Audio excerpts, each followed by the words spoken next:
पित्रे ब्रह्मोपदेष्ट्रे मे गुरवे दैवताय च प्राप्याय प्रापकायास्तु நம ஸ்ரீநிதயே நமஹ.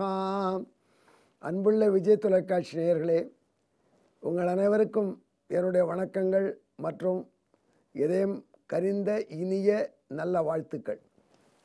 திருமகளின் திருநாமங்கள் 1000 என்ற தலைப்பிலே இப்பொழுது நாம் 299வது திருநாமத்தை அனுபவிக்கப் போகிறோம்.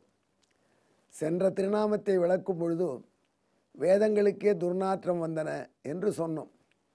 வேதங்களுக்கு துர்நாற்றம் என்றால் என்ன? வேதம் என்பது சவுண்டு, ஒலி வடிவமானது.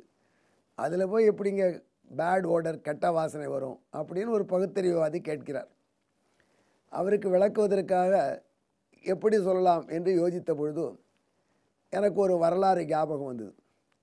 வேதத்திற்கு அருவருக்கத்தக்க பொருளை நாம் சொல்லத் தொடங்கும் பொழுது வேதமே கூசி குறுகி தான் நாறுவது போல ஃபீல் பண்ணுமா? அப்படியா? அருவருக்கத்தக்க பொருளாக என்ன?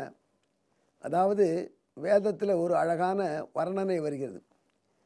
இந்த வானத்திலே உள்ள சூரிய மண்டலம் இருக்கிறது அல்லவா, அந்த சூரிய மண்டலத்திலே ஒரு அழகான ஆண்மகன் இருக்கிறான். அவன் திருவடியிலிருந்து திருமுடி, காலிலிருந்து தலைவரை எல்லாமே பொன் போல கவர்ச்சிகரமானது.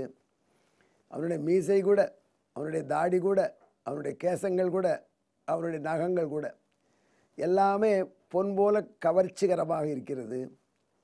அப்பேற்பட்ட அந்த ஆணழகன் பெருமான், அவனுக்கு கண்கள் இரண்டும் கப்பியாச புண்டரீகங்களாக இருக்கின்றன. ஏதோ புரியும்படியாக சொல்கிறேன்னு நினச்சேன். திடீர்னு கப்பியாச புண்டரீகம்னு ஒரு தொடர் போட்டையே, புரியலையே என்று சிலர் முணுமுணுக்கலாம்.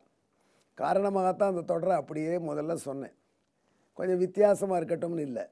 புண்டரீகம் என்றால் தாமரை, கப்பியாச புண்டரீகம் என்றால் என்ன? புண்டரீகம் போன்ற கண்கள், தாமரை போன்ற கண்கள். அந்த கண்களுக்கு புண்டரீகம் என்பதற்கு ஒரு அடைமொழி கொடுத்திருக்கிறது உபனிஷத்து, கப்பியாசம். அதென்ன கப்பியாசம்? யாதவ பிரகாசர் என்று ஒருவர் இருந்தார். ரொம்ப படித்த மேதாவி, சமஸ்கிருதத்துக்கே டிக்ஷனரி எழுதியிருக்காருன்னா பார்த்துக்குங்க.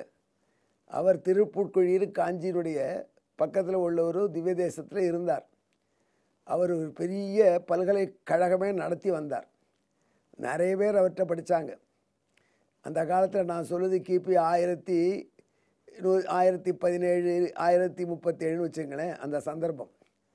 அப்போது ராமானுஜர் இளம்பிள்ளையான ராமானுஜரை இவர்தான் நல்ல வாத்தியார் என்று அவருடைய பல்கலைக்கழகத்திலே சேர்த்து விட்டார்கள்.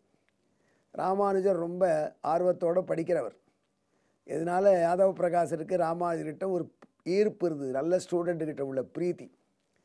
அந்த சமயத்தில் ஒரு நாள் ராமானுஜர் இல்லாத பொழுது இந்த வேத பகுதிக்கு அவர் விளக்கம் சொன்னார். மறுநாள் ராமானுஜர் வந்தவாறே, நேற்று நீ கிளாஸுக்கு வரல, நேற்றுக்கு நடந்த பாடத்தை ரிவைஸ் பண்ணலாம் என்று சொல்லி ராமானுஜருக்கு ரிவிஷன் எடுத்தார். அப்பொழுது சனிக்கிழமையாக இருக்கலாம்.